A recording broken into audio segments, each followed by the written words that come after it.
ہر وقت زبان پر ذکر الہی جاری رہے، کثرت سے ذکر کرتے رہو تاکہ کبھی بھی ملک الموت آ جائے تو زبان ذکر الہی سے تر ہونی چاہیے۔ اچھا، اگر میں آپ سے ایک سوال کروں، ہم میں سے کون ہے جو چاہتا ہے مرتے وقت زبان پر کلمہ جاری ہو؟ سبحان اللہ، سب چاہتے ہیں نا؟ ساری دنیا میں جب بھی سوال کرتا ہوں سارے لوگ ہاتھ اٹھا لیتے ہیں۔ کیوں؟ بڑی مشہور حدیث ہے کہ جس کا آخری کلام لا الہ الا اللہ ہوگا دخل الجنہ، وہ جنت میں داخل ہو جائے گا۔ ٹھیک ہے نا؟ مرتے وقت سارے کلمہ پڑھنے چاہتے ہیں۔ اب میں جو کہنے جا رہا ہوں ہاتھ مت اٹھائیے گا، مگر جواب خود دے دیجیے گا، دل میں جواب دیجیے گا۔ آج پورے دن میں کتنی بار کلمہ پاک پڑھا ہے؟ پورے ہفتے میں کتنی بار کلمہ پڑھا ہے؟ پورے مہینے میں کتنی بار آپ نے کلمہ پڑھا ہے؟ اپنے دل سے پوچھئے۔ مرتے وقت سب کو کلمہ چاہیے اور زندگی میں کلمہ پڑھنے کے لیے تیار نہیں ہے۔ آپ سوچیں نا، ہمارا کتنا ٹائم ہم ضائع کر رہے ہیں، حالانکہ اس کی فضیلت کتنی ہے۔ ذرا مل کر کہیے سبحان اللہ، الحمدللہ، اللہ اکبر۔ 10 سیکنڈ نہیں لگے ہیں، within 10 seconds، نہ پسینہ بہا ہے آپ کا، نہ آپ کھڑے ہوئے ہیں، نہ آپ نے کوئی محنت کی ہے، ہم ادھر ہی بیٹھے ہیں۔ ارے اتنی دیر میں دنیا میں کیا کما سکتے ہو؟ میرے نبی کے سچے وعدے ہیں، جو ایک بار سبحان اللہ کہے جنت میں درخت لگا دیا جاتا ہے، ایک بار الحمدللہ کہے جنت میں درخت لگا دیا جاتا ہے، ایک بار اللہ اکبر کہے جنت میں درخت لگ جاتا ہے۔ لوگ کہتے ہیں حضور کوئی وظیفہ بتا دیں، بڑا کمال کا وظیفہ بتا دیں، بس کچھ آج بتا دیں۔ میں کون ہوتا ہوں بتانے والا؟ آؤ نا، نبی پاک کی حدیث سناتا ہوں، اور سنو اللہ کے حبیب کیا فرماتے ہیں۔ دا بیسٹ وظیفہ، سب سے افضل وظیفہ، آقا فرماتے افضل الذکر لا الہ الا اللہ۔ سب سے افضل ذکر کیا ہے؟ لا الہ الا اللہ۔ وظیفہ تو ملا ہوا ہے، پڑھنے کا ٹائم نہیں ہے، فضول باتیں کروا لیں، گھنٹوں بحث کروا لیں۔ اچھا، اب میں دل پر چوٹ کرتا ہوں، اگر آج یہ اعلان ہو جائے گلشن معمار میں یا آس پاس سے بڑے گاؤں گوٹھوں سے بھی لگتا ہے لوگ آئے ہیں ماشاءاللہ، کہ جناب آج کے بعد، یا چلیں آج رات کا ہی اعلان کر دیتا ہوں، مسجد کا دروازہ بند کرتے ہیں، جو آج رات میں جتنی بار سبحان اللہ کہے گا اتنے 1000 روپے ملیں گے، جو جتنی بار کلمہ پاک پڑھے گا اتنے 5000 روپے ملیں گے۔ فجر تک تو کوئی نکلے گا ہی نہیں مسجد سے باہر، تسبیح ہاتھ میں، موبائل بھی بند کر دیں گے، گھر والوں کو کہیں گے خبردار کسی نے فون کیا، آج رات کروڑ پتی بن کے آنا ہے میں نے، اتنے پڑھ لوں گا آج رات میں تو۔ یار کمال ہے، دنیا کے 1000 روپے ملے، دنیا کا انعام ملے، ہماری تسبیح نیچے نہ جائے۔ میرے نبی کا سچا وعدہ ہے، ہر سبحان اللہ پر جنت میں درخت لگا دیا جاتا ہے۔ ہم سارے مل جائیں نا، جتنے بیٹھے ہیں سارے اپنے پیسے ملا لیں، ہم مل کر جنت میں ایک درخت نہیں خرید سکتے، ہے نا؟ اور ایک سبحان اللہ پر جنت میں درخت مل رہا ہے۔ اور بزرگوں نے بڑی پیاری بات لکھی، جس کے درخت لگے ہوئے ہوں گے، جس کے باغ لگے ہوئے ہوں گے، اس کو پھل کھانے کے لیے جانے بھی تو دیا جائے گا نا۔ میری پراپرٹی جنت میں ہوگی تو انشاءاللہ مجھے داخلہ بھی مل جائے گا۔ تو ذکر الہی دوسرے لفظوں میں جنت میں جانے کا ٹکٹ ہے۔ تو نیت کریں انشاءاللہ کہ فضول باتوں سے بچ کر ذکر الہی کرتے رہیں گے۔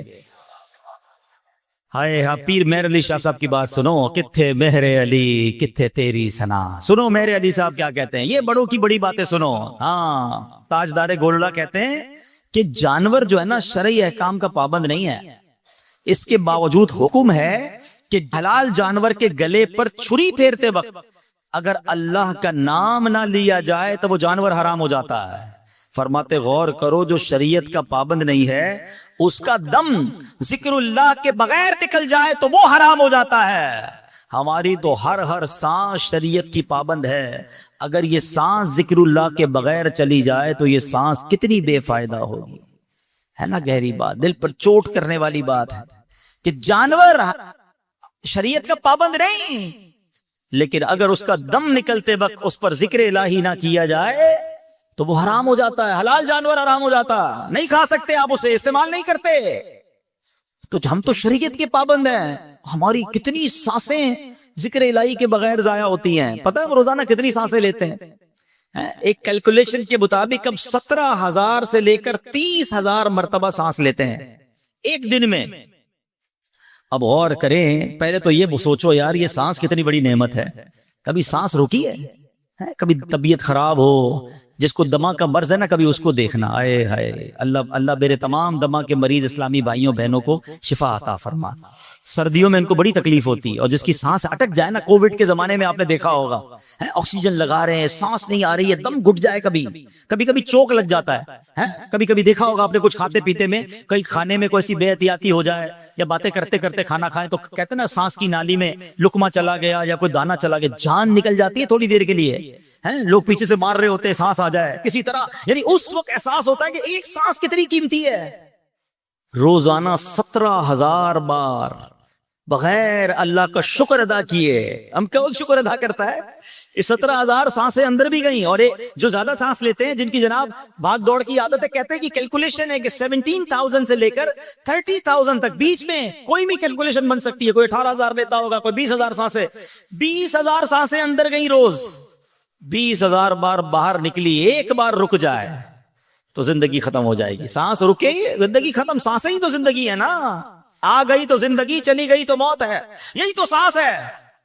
خدا کی قسم روز 17,000 بار تو شکر ادا کرنا چاہیے تھا، مگر یہ زبان ہے جو شکوے کرتے نہیں تھکتی ہے۔ بغیر پیسوں کے اللہ نے سانس دی ہے، ہر سانس پر ٹیکس لگا دیا جائے، پیسے ہی نہیں رکھتے نا، فری میں اندر بھی جا رہی ہے باہر بھی نکل رہی ہے، آکسیجن اندر، کاربن ڈائی آکسائڈ باہر۔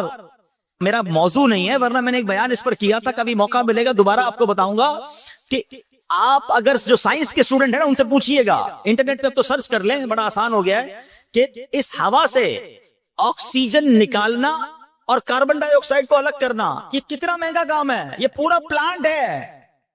کووڈ کے زمانے میں مشینیں آئی تھی نا کہ جناب جس کے ذریعے آکسیجن ملتی تھی، کیا تھا؟ پورا پلانٹ تھا نا، اللہ نے اندر یہ پلانٹ فٹ کیا ہوا ہے، کوئی قیمت نہیں دے رہے ہم، فری میں سانسیں آ رہی ہیں۔ اور بڑا مشہور ایک عرب شریف کے ایک بندے کی پوسٹ مشہور ہوئی تھی کہ ایک بندہ جو تھا اس کو پرابلم آیا سانس کا کووڈ کے زمانے میں، تو 18-20 دن ہاسپٹل میں رہا، اس کا بل بن گیا پاکستانی کوئی 25-30 لاکھ روپے، بہت مالدار آدمی تھا۔ جب بل ہاتھ میں آیا تو رونے لگا، ڈاکٹر سمجھے پیسے نہیں ہیں، کہ بھائی جان اگر پیسے نہیں ڈسکاؤنٹ دے دیتے، رو کیوں رہے ہیں؟ کہتے پیسے بہت ہیں میرے پاس، مگر میں یہ سوچ رہا ہوں 18-20 دن ہاسپٹل میں رہا، میرا 15-20 لاکھ روپے بل بن گیا، مجھے اللہ نے 72 سال سے فری میں سانسیں دی ہیں، فری میں آکسیجن دی ہے، میں اللہ کا کتنا بڑا مخلوق ہو گیا ہوں، میں ادھر کیسے جواب دوں گا؟ اور یہ تو ایک نعمت ہے، آنکھوں کا جواب، زبان کا جواب، ہضم ہو رہا ہے، پی رہا ہوں پانی فری میں، ہاتھ کام کر رہے ہیں، زبان کام کر رہی ہے، سن رہا ہوں پراپرلی، کس نعمت کا شکر ادا، کیسے جواب دوں گا؟ اور پھر کہتے مجھے اللہ نے دیا نہیں کچھ، پھر کہتے میں پیچھے رہ گیا، پھر شکوے شکایت نہ کرو، ایسا کم از کم ذکر تو کر لو یار، اس مالک کو یاد تو کر لو، اس اپنی زبان کو تو اس کے ذکر سے تر کر لو، اس کا بھی ٹائم نہیں۔ کاش پیر میرے علی شاہ صاحب والی بات سمجھ آ جائے کہ جانور جو شریعت کا مکلف نہیں، اس پر اللہ کا نام نہ لو ذبح کرتے وقت وہ حرام ہو جاتا ہے، وہ ارے تمہارا دم بغیر ذکر کے نکل گیا تو کیا کرو گے؟ ایسی تو زندگی گزارے نا کہ اللہ کرے مرتے وقت زبان پر کلمہ جاری ہو جائے۔ جس کی زبان پر کلمہ آتا ہی نہیں وہ مرتے وقت کیسے پڑھے گا؟ جو پورے دن میں اللہ کو یاد نہیں کرتا وہ مرتے وقت کیسے کلمہ پڑھے گا، کیسے ذکر الہی کرے گا؟ سوچو نا۔ آپ نے دیکھا ہوگا، چلے میں ایک اور آپ کو مثال کے ذریعے سمجھاتا ہوں۔ ماشاءاللہ جن کی زبان پر ذکر و درود جاری ہوتا ہے نا، جب ان کو کوئی ڈیفیکلٹ ٹائم آتا ہے نا، کوئی مشکل وقت آتا ہے، گاڑی کا ایکسیڈنٹ ہوتے ہوتے بچ جاتا ہے، کوئی دھکا لگتا ہے، کوئی ٹینشن آتی ہے، فوراً زبان سے کیا نکلتا ہے؟ یا اللہ، یا رسول اللہ، لا الہ الا اللہ۔ کیوں؟ عادت ہے۔ اور جن کی گالیوں کی عادت ہے، جن کی معاذ اللہ بری باتیں کرنے کی عادت ہے، ہم نے دیکھا ہے ان کی گاڑی سٹاپ ہوتی ہے، جھٹکا لگتا ہے، فوراً زبان سے گالی نکلتی ہے۔ کیوں؟ کیونکہ جو اندر ہوتا ہے نا تو وہ باہر نکلتا ہے۔ یاد رکھیے گا، مرتے وقت ہمیں ایک جھٹکا لگے گا، ایک موت کا جھٹکا ہوگا، اور جو اندر ہوگا اگر وہ باہر آ گیا تو پھر کیا ہوگا؟ اندر ایسا بھر لو، اپنے دل کو ایسا صاف کر لو، ذکر الہی کے ایسے عادی بن جاؤ کہ جب موت کا جھٹکا لگے تو میری زبان سے کلمہ پاک نکل جائے۔ تمنا کیا ہے؟ میں سو جاؤں یا مصطفیٰ کہتے کہتے، کھلے آنکھ صلی اللہ کہتے کہتے۔ اچھی عادتیں پتہ کیسے کام آتی ہیں؟ پچھلے دنوں میں بات پڑھ رہا تھا، کیا کمال کی بات تھی، ایمان تازہ ہو گیا۔ سنت طریقہ کیا ہے؟ سیدھے ہاتھ سے دو، سیدھے ہاتھ سے لو، ٹھیک ہے نا؟ آج نہیں ہے لوگوں کو اس سنت کی فکر ہی کوئی نہیں ہے، الٹے ہاتھ سے دے رہے ہیں، الٹے ہاتھ سے لے رہے ہیں، الٹے ہاتھ سے کھا رہے ہیں، الٹے ہاتھ سے پی رہے ہیں، nobody care about۔ ہم نے پیر و مرشد سے سیکھا، امیر اہل سنت سے، کہ آپ عادت کیسے بناتے ہیں. آپ اپنی اور اپنے بچوں کی عادت پتہ کیسے بنا سکتے ہیں؟ آپ سیدھے ہاتھ سے کوئی چیز دیں اور اگلے سامنے والے کا الٹا ہاتھ آگے بڑھائے نا، آپ واپس لے لیں کہ نہیں پہلے سیدھا ہاتھ. اب وہ سیدھا ہاتھ بڑھائے تو دے دیں اس کو یاد رہ جائے گا نا کہ یار سیدھے ہاتھ سے لینا ہے. کمال کی بات سنو گے، ایمان تازہ ہو جائے گا. بزرگ کہتے ہیں سیدھے ہاتھ سے ہر چیز دینے اور لینے کی عادت بناؤ، جب قیامت کے دن تمہیں نامہ اعمال دیا جائے گا تمہارا سیدھا ہاتھ ہی آگے بڑھ جائے گا، اور جس کو سیدھے ہاتھ میں نامہ اعمال مل گیا اس کی مغفرت کر دی جائے گی. چاہیے نا سیدھے ہاتھ میں نامہ اعمال، تو دنیا میں سیدھا ہاتھ استعمال کرو نا اچھی چیزوں کے لیے. ادھر فکر ہی کوئی نہیں ہے. ایک اور کمال کی بات، اٹھنے کی جو دعا ہے کیا ہے؟ الحمدللہ الذی احیانا بعد ما اماتنا والیہ النشور. کیا پیاری دعا. اللہ یہ دعا ہی سمجھ آ جائے نا تو ایمان تازہ ہو جاتا ہے. اس بندے کو میسج مل رہا ہے اس رب کی مہربانی، اس رب کا شکر جس نے مرنے کے بعد مجھے زندہ کیا. احیانا بعد ما اماتنا. اب یہاں ایک اور بھی بات ہے جناب، میں مر کے تو زندہ نہیں ہوا، میں تو سو کے کھڑا ہوا ہوں. یہی تو میسج ہے، تم روز موت کے قریب جا کر واپس آ رہے ہو. جب سوتے تو کیا ہوتا ہے؟ کچھ نظر آتا ہے؟ کون آیا کون گیا کیا ہوا کچھ پتہ نہیں، ایسے بے سود ہو کے سوتے ہیں. یہی تو موت آئے گی تو بندہ سوچے سوتے وقت کہ ایک دن ایسا سوؤں گا کہ پھر اٹھوں گا نہیں. ہر روز صبح اٹھ کے اللہ کا شکر ادا کرے کہ اللہ ایک اور چانس دے دیا، ایک اور دن دے دیا، ایک اور دن دے دیا توبہ کے لیے. الحمدللہ الذی احیانا بعد ما اماتنا والیہ النشور. اس رب کی مہربانی، شکر تعریف اس رب کی جس نے مجھے مرنے کے بعد پھر زندہ کیا. والیہ النشور، اسی کی طرف لوٹ کر جانا ہے. علماء کہتے ہیں جو اس دعا کا عادی ہوگا نا، جب قیامت کے دن قبر میں اس کی آنکھ کھلے گی، وہ اٹھے گا، پھر اس کی زبان پر یہ دعا جاری ہو جائے گی. اور جو صبح قیامت یہ دعا پڑھتا ہوا اٹھے گا، بن گیا نا اس کا کام، اللہ کا نام لیتے ہوئے اٹھے گا نا. تو یہ ہے اچھی عادتوں کے فائدے. نہ ذکر کرتے ہیں، نہ کلمہ پڑھتے ہیں، نہ درود پڑھتے ہیں، بری باتیں. اور پھر کہتے ہیں مشکل دور نہیں ہو رہی، ٹینشن دور نہیں ہو رہی، مرتے وقت کیسے کلمہ نصیب ہوگا؟ اللہ کرے کہ آج یہ بات میں بھی طے کر لوں اور آپ بھی طے کر لیں کہ اب انشاءاللہ فضول باتوں سے بچ کر اللہ کے ذکر سے اپنی زبان کو تر رکھیں گے انشاءاللہ. اللہ اکبر. اب ذکر اللہ کی عادت کیسے بنائے؟ ہاں یہ ذرا آپ زبردست بات کر لیتے ہیں. حضرت موسیٰ علیہ السلام نے اللہ کی بارگاہ میں عرض کی، یا اللہ مجھے کوئی ایسی عبادت بتا، میں کوئی ایسی عبادت کرنا چاہتا ہوں جس میں مجھے مشقت اٹھانی پڑے، میرے لیے بھاری ہو. اللہ والوں کی باتیں ہیں، کیا کمال کے لوگ ہوتے تھے. ہم کہتے ہیں یار مولوی صاحب کو ایسا طریقہ بتاؤ محنت نہ کرنی پڑے. حضرت موسیٰ اللہ سے کہہ رہے ہیں یا اللہ کوئی ایسی عبادت بتا جس پہ مجھے مشقت اٹھانی پڑے. اب دیکھیں رب کی طرف سے ارشاد کیا ہوا ہے، موسیٰ بلند آواز سے میرا ذکر کیا کر. حضرت موسیٰ کو کیا تکلیف ہونی تھی؟ آپ نے اللہ کا ذکر کرنا شروع کیا. جتنا ذکر کرتے گئے اتنا مزہ آتا گیا، اتنا لطف آتا گیا. آپ اور ذکر کرتے گئے اور ذکر کرتے گئے. اللہ سے عرض کی، اللہ میں نے تو تجھ سے عرض کیا تھا مجھے کوئی ایسی عبادت بتا جس میں مجھے تکلیف ہو، مشقت ہو، ڈیفیکلٹی ہو. میں تو ذکر کیے جا رہا ہوں، مزے کو مزہ آ رہا ہے. ارشاد ہوا، اے موسیٰ یہ تو آپ پر میری مہربانی ہے کہ آپ کو میرے ذکر میں لذت آتی ہے، ورنہ فرعون کو دیکھیے اس نے اپنا تاج و تخت، قوت و سلطنت سب برباد کر لیا، دریا میں غرق ہو جانا منظور کر لیا، مگر ایک مرتبہ بھی میرا نام اپنی زبان پر لانا گوارا نہ کیا. اس کا مطلب پتہ ہے کیا ہوا؟ کہ خوش نصیب وہ ہے جسے ذکر کی توفیق ملتی ہے، جسے ذکر میں لطف آتا ہے، جسے ذکر کرنے کا جی چاہتا ہے. ورنہ آج کے دور میں تسبیح بڑی بھاری لگتی ہے، اٹھتی نہیں ہے تسبیح، فوراً جیب میں رکھ لیتا ہے انسان. موبائل چھوڑنے کا جی نہیں چاہتا. بھائی ذکر کرنا ہے تو موبائل چھوڑنا پڑے گا نا. نہیں میں تھوڑا اور موبائل میں لگ جاؤں، تھوڑا اور ٹی وی، تھوڑا اور معاذ اللہ فلمیں ڈرامے، دوستوں کی گپ شپ چھوڑنے کا جی نہیں چاہتا. ایک تو منہ میں پان گٹکا نہ جانے کیا کیا آپ رکھتے ہیں کہ جناب وہ نکالیں گے تو ذکر کرو گے نا. امیر اہل سنت بڑی پیاری بات فرماتے ہیں. آپ فرماتے ہیں پان اینٹی درود ہے، اس لیے میں پان نہیں کھاتا، کیونکہ منہ میں جتنی دیر پان ہوگا اتنی دیر درود نہیں پڑھ سکوں گا. اپنے آپ کو بیزی ایسا کر لیا ہم نے کہ اب ذکر و درود پڑھنا مشکل ہو گیا ہے. تو نہ کریں میرے پیارے اسلامی بھائیوں، اپنے آپ کو ان فضولیات سے بچائیں، اور سبحان اللہ جس کو ذکر میں مزہ آ رہا ہے وہ اللہ کا شکر ادا کرے. ذرا کہو تو صحیح سبحان اللہ، الحمدللہ، اللہ اکبر، لا الہ الا اللہ، محمد الرسول اللہ. سبحان اللہ و بحمدہ سبحان اللہ العظیم. ہائے ہائے کیسا پیارا ذکر ہے. کرتے جاؤ ایسا لگتا ہے رحمت کے دریا میں تیر رہے. اور جس کو نہیں مزہ آ رہا نا وہ چیک کرے کہ اندر بیماری ہے. مجھے ذکر میں کیوں لطف نہیں آ رہا؟ مالک کا نام لیتے ہوئے مزہ نہیں آ رہا. اللہ کا نام پتہ ہے کیسا ہے؟ ہاں اللہ کے نام کے راز بھی کمال کے ہیں.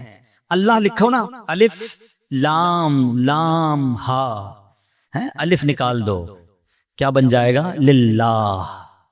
لام نکال دو لہو، پھر اللہ کی طرف اشارہ ہے. ایک اور لام بھی نکال دو ہو، پھر بھی اسی کی طرف اشارہ ہے. اور لفظ اللہ کا ہر لفظ اللہ کی طرف ہمیں توجہ دلاتا ہے. کاش یہ لفظ دل پر نقش ہو جائے اور اپنے رب کے ذکر کا لطف اٹھانا ہم شروع کر دیں. اب علماء نے بڑی پیاری بات لکھی، ایک بڑا پیارا جدول بھی بیان کیا. اگر آپ کا ذہن بن رہا ہے نا کہ یار میرا اکثر وقت ذکر الہی میں رہے، آپ کہیں یار اس کاروبار کیسے ہوگا، دنیا کے کام کیسے ہوں گے، دیکھو کیسے پوسیبل ہے. اب ذرا غور سے سنتے جائیے گا. اب اصل بات ہے ذہن بننے کی. امیر اہل سنت کو ایک بار دیکھا گیا، آپ امامہ باندھ رہے تھے اور ہونٹ ہل رہے تھے. تو کسی نے پوچھا آپ کیا پڑھ رہے ہیں؟ فرمایا میں اللہ اللہ اللہ پڑھ رہا ہوں تاکہ امامہ باندھتا رہوں تو اس وقت بھی میرے زبان ذکر الہی سے فارغ نہ رہے. صرف ذہن بننے کی دیر ہے نا. آپ کے پاس دن میں ایسا بہت سارا ٹائم ہوتا ہے جس پہ آپ کی زبان فارغ ہوتی ہے. آپ موٹر سائیکل چلا رہے ہیں، آپ گاڑی چلا رہے ہیں، آپ بس میں جا رہے ہیں، آپ پیدل چل رہے ہیں. زبان کا کیا کام ہے؟ صرف ذہن بننے کی دیر ہے کہ یار اس وقت بھی تو میں اللہ اللہ کر سکتا ہوں. لا الہ الا اللہ، ایک تسبیح کلمہ پاک بھی پڑھ لوں، ایک تسبیح سبحان اللہ کی پڑھ لوں، 2 تسبیح درود پاک کی پڑھ لوں، لا حول شریف پڑھ لوں. آپ کو مزہ آ جائے گا نا جس دن ذکر کا، اور اس کی فضیلتیں یاد ہو جائیں گی کہ یار یہ پڑھنے پر یہ نیکی، یہ پڑھنے پر یہ نیکی. سبحان اللہ. یہ ذہن بننے کی دیر ہے. پھر آپ دیکھو ٹائم نکالو، ٹائم نکلتا ہی چلا جائے گا. لیکن نہیں، ہمیں تو فضول وقت میں بھی لوگوں کو ہیڈ فون لگا کر ماد اللہ گانے سننے ہیں، میوزک سننی ہے. اپنے ٹریول ٹائم کو تو درود ٹائم بناؤ، ذکر ٹائم بناؤ. اب سنو، علماء نے لکھا کہ اگر پورے ٹائم کو ذکر الہی میں کثرت سے گزارنا ہے نا تو دن میں 5 نمازیں فرض ہیں. نماز بھی ذکر اللہ ہے. 5 نمازیں اول آخر کوشش کریں کہ سنتوں اور نوافل کے ساتھ پڑھیں. اس میں انشاءاللہ 1.5-2 گھنٹے، ٹوٹل 2 گھنٹے انشاءاللہ آپ کے پورے دن میں ذکر الہی میں گزر جائیں گے. پھر 5 نمازوں میں 3 نمازیں وہ ہیں کہ جن میں وقفہ کافی زیادہ ہے، عشاء سے فجر اور فجر سے ظہر. تو کوشش کریں کہ عشاء سے فجر کے درمیان بھی بیچ میں ٹائم نکال کر تھوڑے سے نوافل پڑھ لیں. اللہ توفیق دے تو تہجد پڑھ لیں، اس میں کچھ سورہ ملک کی تلاوت کر لیں، کچھ صلاۃ التوبہ پڑھ لیں، تو رات میں مزید کچھ عبادت ہو گئی. اچھا اب اس کے بعد فجر سے ظہر بہت بڑا ٹائم ہے، اللہ توفیق دے تو اشراق چاش کے نوافل پڑھ لیا کریں، تو انشاءاللہ یہ وقت بھی آپ کا ہو جائے گا. اب نمازوں کے بعد ہر نماز کے بعد تسبیح فاطمہ پڑھیں، 33 بار سبحان اللہ، 33 بار الحمدللہ، 34 بار اللہ اکبر، ایک تسبیح کلمہ پاک کی پڑھ لیں، اللہ توفیق دے تو 100 بار درود پاک پڑھ لیں، تو یہ بھی آیت الکرسی پڑھ لیں. تو اب کیا ہوا، یہ ذکر و اذکار بھی آپ کی لائف میں روٹین میں شامل ہو جائیں گے. سبحان اللہ. تو اس سے کیا ہوگا کہ آپ کے دن کا جو اکثر وقت ہے وہ ذکر الہی میں گزر رہا ہے، یا اللہ کی یاد میں گزر رہا ہے. خاص طور پہ جو فجر اور عصر کا وقت ہے نا، یہ بڑا خاص وقت ہے. اللہ قرآن میں فرماتا ہے وَسَبِّحْ بِحَمْدِ رَبِّكَ قَبْلَ طُلُوعِ الشَّمْسِ وَقَبْلَ غُرُوبِهَا، اور سورج کے طلوع ہونے سے پہلے اور غروب ہونے سے پہلے اپنے رب کی حمد کے ساتھ اس کی پاکی بیان کرتے رہو. تو اب سبحان اللہ ہمیں کرنا کیا چاہیے کہ ان 2 وقتوں میں خصوصیت کے ساتھ ذکر و اذکار مقرر کر لیے جائیں، فجر کے بعد اور عصر کے بعد. تلاوت قرآن کی کچھ عادت کر لیں. امیر اہل سنت نے شجرہ شریف کی اوراد دیے ہیں عصر کے بعد پڑھنے کے، فجر کے بعد پڑھنے کے، وہ پڑھ لیں. اللہ بہت توفیق دے تو مغرب کے بعد اوابین پڑھ لیں. تو انشاءاللہ عز و جل اب جب آپ کیلکولیٹ کریں گے تو انشاءاللہ ہر تھوڑی دیر بعد آپ کو کوئی نہ کوئی عبادت، کوئی نہ کوئی ذکر، کوئی نہ کوئی اللہ کی یاد آپ کے روٹین میں شامل ہو جائے گی. اللہ اکبر. اب کبھی بھی موت آ جائے، اب کسی وقت بھی ملک الموت آئیں گے، یا تو آپ نماز پڑھ کے آ رہے ہوں گے، یا نماز پڑھنے جا رہے ہوں گے، یا تلاوت کر رہے ہوں گے، یا ذکر کر رہے ہوں گے، یا درود پڑھ رہے ہوں گے، یا اگلی نماز کا انتظار کر رہے ہوں گے. انشاءاللہ اللہ نے چاہا تو نبی پاک نے فرمایا نا حضرت معاذ بن جبل سے، اے معاذ اللہ کا قرب حاصل کرنے کا طریقہ، حدیث کا مضمون کیا ہے کہ جس وقت تمہارا آخری وقت آئے تمہاری زبان ذکر الہی سے تر ہو جائے. اللہ ایسی زندگی مجھے بھی عطا فرما دے اور آپ کو بھی نصیب فرمائے. اچھا میں اس پہ ایک مزے کی بات کہہ دیتا ہوں، یہ میں آپ کو بڑی تجربے کی بات بتا رہا ہوں. آپ ابھی شروع کریں گے نا، جس کی عادت نہیں ہے، جس کی عادت ہے وہ میری بات سمجھ آ جائے گا. اس کو جس کی عادت نہیں ہے اس کو شروع میں مشکل ہوگی، اس کو مزہ نہیں آئے گا، اس کو لگے گا یار بوریت ہو رہی ہے. دیکھیں اس کو اس طرح سمجھیے، جب آپ کو بخار ہوتا ہے، کئیوں کو بخار ہوتا رہتا ہے، طبیعت خراب ہو جائے، کھانا اچھا لگتا ہے؟ بتاؤ نا. آپ کے گھر والے آپ کی فیوریٹ ڈش بنا دیں, آپ کو بریانی پسند ہے وہ بریانی بنا دیں, آپ کو جو میٹھا گاجر کا حلوہ پسند ہے وہ بنا دیں. منہ میں پانی نہیں آ رہا ہو, ٹھیک ہے نا, سمجھانے کے لیے بتا رہا. تو پھر کیا ہوگا, اس دن بخار ہو, منہ کڑوا ہو, اپنے پسند کا حلوہ بھی اچھا نہیں لگتا, اپنی پسند کی بریانی بھی اچھی نہیں لگتی, بلکہ گھر والے بھی اچھے نہیں لگتے. ایسا ہی ہے. مگر کیا گھر والوں کو چھوڑ کے بھاگ جاتے ہو, بچوں کو گھر سے باہر نکال دیتے ہو, یا کھانا چھوڑ دیتے؟ نہیں, بندہ کہتا منہ کڑوا بے شک ہے, کھاتے رہو, دوائی بھی لیتے رہو, تھوڑے دنوں بعد جب طبیعت ٹھیک ہو جائے گی تو بریانی بھی اچھی لگے گی, گاجر کا حلوہ بھی اچھا لگے گا, بچے بھی اچھے لگیں گے. ہمیں پتا ہوتا ہے بیماری ہے, جیسے ہی بیماری دور ہوگی یہ سب چیزوں کا ٹیسٹ آنا شروع ہو جائے گا. ایسا ہی ہے. جس کو تلاوت کا ٹیسٹ نہیں آتا, جس کو ذکر کا لطف نہیں آ رہا, جس کو درود میں چاشنی نہیں مل رہی, جس کو نعت سن کر آنکھوں میں آنسو نہیں آ رہے, خدا کے واسطے چھوڑ کر مت چلے جانا, پڑھتے رہنا, ذکر کرتے رہنا. تھوڑے دنوں بعد آپ محسوس کریں گے بیماری دور ہو رہی ہے, لذت آنا شروع ہو گئی ہے, لطف آنا شروع ہو گیا ہے, آنسو نکلنا شروع ہو گئے ہیں, چاشنی ملنا شروع ہو گئی ہے. خدا کی قسم, جن کو ذکر الہی کا لطف آ جائے نا, جن کو درود پڑھنے کی چاشنی مل جائے, جن کو تلاوت کا شوق مل جائے, جن کو دعا کی لذت مل جائے, پھر ان کا دل بھرتا نہیں اللہ کی عبادت سے. تو آج یہ نیت کرنا ہے کہ ابھی شروع میں لطف آئے نہ آئے, ہمیں اس کی لذت ملے نہ ملے, انشاءاللہ آج سے ہم کثرت سے ذکر الہی کرنا شروع کر دیں گے انشاءاللہ. ہمارے نیک اعمال میں بہت سارے وظائف امیر اہل سنت عطا فرمائے, انشاءاللہ اس کو بھی کریں گے. دیکھیں ماشاءاللہ خصوصی اسلامی بھائی بھی نیت کر رہے ہیں نا انشاءاللہ. یہ ہے آپ کی میری دعوت اسلامی, جن کو ماشاءاللہ نہ بولنا آتا ہے نہ سننا آتا ہے, یہ ہمارا پورا بیان ان کو اشاروں کے ذریعے سمجھا رہے ہیں. اور ماشاءاللہ ہمارے وہ بھائی بھی نیت کر رہے ہیں کہ اب وہ اشاروں سے اللہ کا ذکر کریں گے.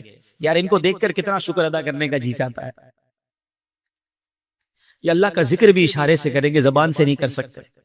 مجھے زبان دی ہے پھر بھی میں اللہ کا ذکر نہ کروں, یار خدا کی قسم شرم آنی چاہیے. جس اللہ نے زبان دی ہے ذکر کے لیے, وہ زبان ذکر کیوں نہیں کرتی؟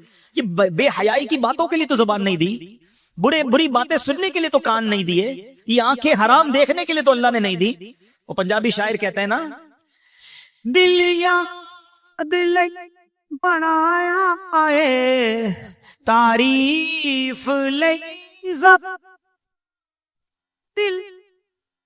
دل بنایا اے تعریف لئی زبان کیا, بڑائیاں سوڑے دے دیدار واسطے اکھیاں, بڑائیاں.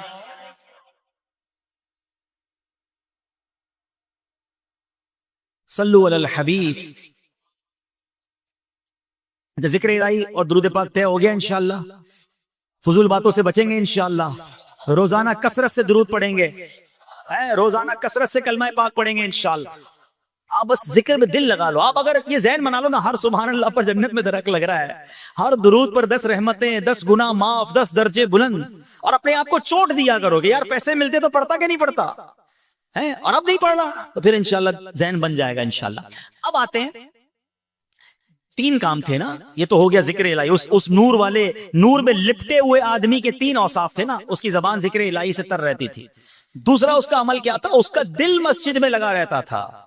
آئے ہائے, بخاری اور مسلم کی حدیث ہے, قیامت کے دن وہ 7 لوگ جو اللہ کے عرش کے سائے میں ہوں گے, ان میں ایک وہ ہوگا جس کا دل مسجد میں لگا رہتا ہے. اللہ کے عرش کا سایہ سمجھتے ہو, سورج 1 میل پر, زمین تابے کی, گرمی سے برا حال, اور اللہ کے عرش کے سائے کے سوا کوئی سایہ نہیں ہوگا. جو 7 قسم کے خوش نصیب ہوں گے, ان میں ایک وہ ہے جس کا دل مسجد میں لگا رہے. اس کا مطلب کیا ہے؟ علماء نے لکھا کہ ایک تو مسجد میں نمازوں کے لیے جاتا رہے, اور جب مسجد سے گھر جائے نا, کاروبار پر جائے, باہر جائے, پھر دل مسجد میں لگا رہے. یار آپ اگلی نماز کب ہوگی؟ کچھ لوگوں کا دل کہاں ہوتا ہے, گھر لگا ہوتا ہے. یار گھر کب جائیں گے؟ جلدی کاروبار ختم ہو, گھر جانا ہے, بچے ہیں, فیملی ہے. جیسا گھر جانے کا جی چاہتا ہے نا, گھر میں دل لگا رہتا ہے. کاش ہمارا مسجد میں دل لگا رہے کہ ہر تھوڑی دیر بعد یہی خیال آئے کہ مسجد میں کب جانا ہے. اب یہاں پرابلم یہ ہے کہ مسجد میں دل لگا رہنا یہ تو چند لوگوں کا معاملہ ہے, ورنہ بہت بڑی تعداد وہ ہے جن کا مسجد میں آ کر بھی بھاگنے کو جی چاہتا ہے. مسجد میں آتے ہیں تو بھی بے سکون ہوتے ہیں, مسجد میں آتے بھی ہفتے میں 1 بار ہے. کچھ لوگ تو جمعے کو ہی آتے ہیں نا, باقی آتے ہی نہیں ہے. اور بد نصیب کچھ تو ایسے ہیں جو جمعے کو بھی نہیں آتے, عید کی نماز میں آتے. 15 شعبان کو کیا ہوا, پوری مسجدیں بھر گئی, پورے کراچی کی, پوری دنیا کی مسجدوں میں رش. پھر 16 شعبان خالی ہو گئی. ایسا کیوں کرتے ہو بھائی؟ آئیں تو پھر آ جاؤ نا یار, کتنا سکون ہے اللہ کے گھر میں. تو اس بار نیت کریں کہ رمضانوں میں بھی آئیں گے, رمضانوں کے بعد بھی مسجد سے ہمارا انشاءاللہ رابطہ رہے گا انشاءاللہ. اب مسجد چھوڑ کے نہیں جائیں گے انشاءاللہ. ہاں, اللہ کے حبیب علیہ الصلوۃ والسلام کی حدیث سن لو, جن کا مسجد میں دل لگتا ہے.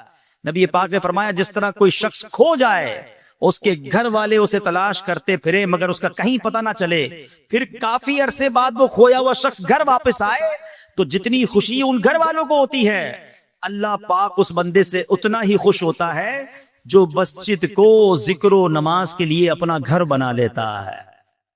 گھر کا مطلب یہ نہیں بنا ادھر ہی کھانا پینا رہنا شروع, مطلب یہ کہ اس کا دل یہی لگا, جس طرح گھر جانے کو جی چاہتا اس کا دل بس مسجد میں لگا رہے, مسجد میں انشاءاللہ بسیرا رہے, مسجد میں آتا رہے. اس طرح کی روایتیں بھی ملتی ہیں کہ جو پابندی سے نماز پڑھنے آتا ہے کسی دن غیر حاضر ہو, فرشتے ڈھونڈنے نکلتے ہیں اسے. ہائے ہائے کیسے خوش نصیب ہیں. تو اللہ مجھے بھی یہ توفیق دے, آپ کو بھی یہ توفیق دے کہ انشاءاللہ اب مسجد کے ساتھ ہمارا تعلق مضبوط ہوگا انشاءاللہ. وہ سارے عاشقان رسول میری بات غور سے سنیں, ادھر روتے یا اللہ کعبہ دکھا دے, مدینہ دکھا دے, تڑپتے ہیں. ادھر جا کے کتنی دیر بیٹھتے ہو مسجد نبوی شریف میں, کتنی دیر مسجد الحرام میں بیٹھتے, کیلکولیٹ کریں کہ پورے 24 گھنٹے میں کتنے گھنٹے بیٹھا. اب آپ کو لگ رہا ہوگا بہت دیر بیٹھا, کیلکولیٹ کر لے کتنے گھنٹے, مشکل سے 3 گھنٹے 4 گھنٹے, بڑی بات ہو گئی تو 5 گھنٹے. یار گیا تو 24 گھنٹے کے لیے تھا, ٹھیک ہے آرام کرنے کے لیے گھر چلے جاتے, روم میں چلے جاتے, باقی وقت کہاں گزرا. پرابلم پتہ ہے کیا ہے ہمارا, میں آپ کو بڑی گہری بات کرنے جا رہا ہوں, یہ میں تجربے کی بات کر رہا ہوں. ہماری مسجد میں بیٹھنے کی عادت ہی نہیں ہے. ہم پاکستان میں نہیں بیٹھتے تو وہاں جا کے کیسے بیٹھے گے.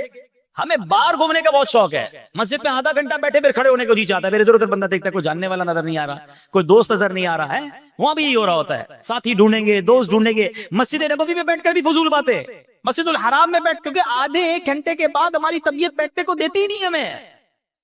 اللہ کرے کہ مسجد والے بن جائے, مسجد میں سکون مل جائے, بیٹھے تو کھڑے ہونے کو جینا چاہے. اور یہ نصیب والوں کو ملتا ہے, شروع میں نہیں ملے گا. جو اس بار مکے مدینے جا رہے ہیں میری بات نوٹ کر کے جانا, اگر آپ مسجد الحرام میں بیٹھے ہیں, مسجد نبوی میں بیٹھے اور اٹھنے کو جی چاہے نا, پھر بٹھاؤ اپنے آپ کو.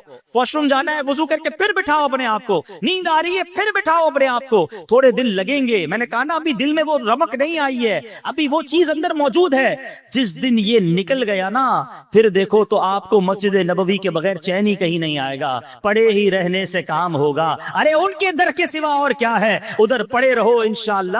وہ کہتے ہیں نا فقیر بیٹھا ہی رہے, دروازے سے اٹھے ہی نہ, تو مالک کہتا یہ تو جا ہی نہیں رہا, اس کی جھولی بھر دو. ارے سرکار کے در کے سوا جانا کدھر ہے. اگر چلے گئے ہو مسجد نبوی میں, اب نہ بازار میں جانا ہے, اب نہ شاپنگ کرنی ہے, اب نہ دوستوں سے ملنا ہے. ارے یہ سارے کام پوری دنیا میں ہو سکتے ہیں, مگر خدا کی قسم گنبد خضرا کہیں اور نہیں ہے, خدا کی قسم روضہ رسول کہیں اور نہیں ہے, کعبہ مشرفہ کہیں اور نہیں ہے. ارے تمہاری آنکھیں کعبے کو دیکھ رہی ہیں, کروڑوں آنکھیں تڑپ رہی ہے کعبے کو دیکھنے کے لیے. اگر تمہیں رب نے پہنچا دیا ہے تو کیوں کھڑے ہونا ہے. تھک گئے ہو تو وہیں بیٹھ جاؤ, پھر وضو کرو, پھر بیٹھ جاؤ. کبھی تلاوت کرو, کبھی تسبیح پڑھو, کبھی نوافل پڑھو, کبھی درود پڑھو. انشاءاللہ کچھ دن ضرور لگیں گے, مگر جب دل صاف ہوگا, اس جگہ کی برکتیں دل پر طاری ہونا شروع ہوں گی, پھر دیکھو کیسی برکتیں ملتی ہیں. اللہ مجھے اور آپ کو اپنے وطن میں بھی مسجد میں بیٹھنا نصیب فرمائے, اپنے گھر میں بیٹھنا نصیب فرمائے, اور حرمین طیبین میں بھی اے اللہ ہمیں کثرت کے ساتھ مسجدین کریمین میں بیٹھنا نصیب فرما,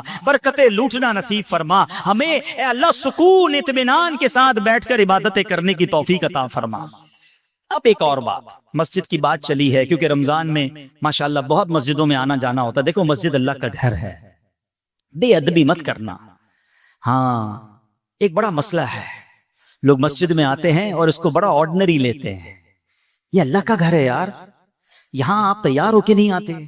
کیا شادیوں میں ایسے جاتے ہو کہ بڑے آدمی کے گھر پہ ایسے ہی منہ اٹھا کے چلے جاتے ہیں, کپڑے بھی دیکھتے ہیں, بال بھی دیکھتے ہیں, خوشبو بھی لگاتے ہیں, اور مسجد میں پسینے والے کپڑے لے کر, مکینک آ رہا ہے تو اس کے کپڑوں سے بو آ رہی ہے, وہی گریس والے کپڑے پہن کے آ گیا. کھیلتے کھیلتے بچے آ رہے ہیں, نوجوان آ رہے ہیں, گراؤنڈ سے کھیلتے ہوئے آ گئے, سیدھے مسجد میں نماز پڑھنے. یار آپ کے کپڑوں سے اسمیل آ رہی ہے, کیا انہی کپڑوں پہ جاؤ گے کسی اور کے گھر پہ؟ گریبان کھلے ہوئے ہیں, عجیب عجیب اب تو کپڑے پہن کے لوگ آ رہے ہیں, میں بتا نہیں پا رہا, شارٹس پہن کے آ جاتے ہیں مسجد میں. یار آپ کسی عزت دار گھرانے میں اس لباس میں نہیں جا سکتے, اللہ کے گھر میں آ گئے, پھر کہتے ہیں میری دعائیں قبول نہیں ہوتی. بے ادبی ہے یہ. جب آپ سے بدبو آ رہی ہے آپ کے لباس اور آپ کے منہ سے, مسجد میں آنا ہی جائز نہیں ہے. یار اللہ کے گھر میں آئے ہو عزت کے ساتھ، اکرام کے ساتھ، وضو کر کے، خوشبو لگا کر، بال بنا کر، اچھے طریقے سے، جتنا عزت کے ساتھ، اکرام کے ساتھ. بزرگوں نے نماز پڑھنے کے لیے الگ لباس رکھے ہوئے تھے، شاندار خوشبو لگا کر نمازیں پڑھتے تھے. ہمیں خوشبو رکھی ہوئی ہے دعوت میں جانے کے لیے، فلاں دوست سے ملنے کے لیے، مسجد کے لیے نہیں، جیب میں اتر رکھے کہ نماز سے پہلے لگاؤں، نماز کی تعظیم، مسجد کی تعظیم کی نیت سے. ارے یہ عزتیں آپ کو کدھر پہنچا دیں گی، آپ کو پتہ ہی نہیں ہے. اللہ کے گھر کا اکرام کرو، اللہ تمہاری جھولیوں کو بھر دے گا.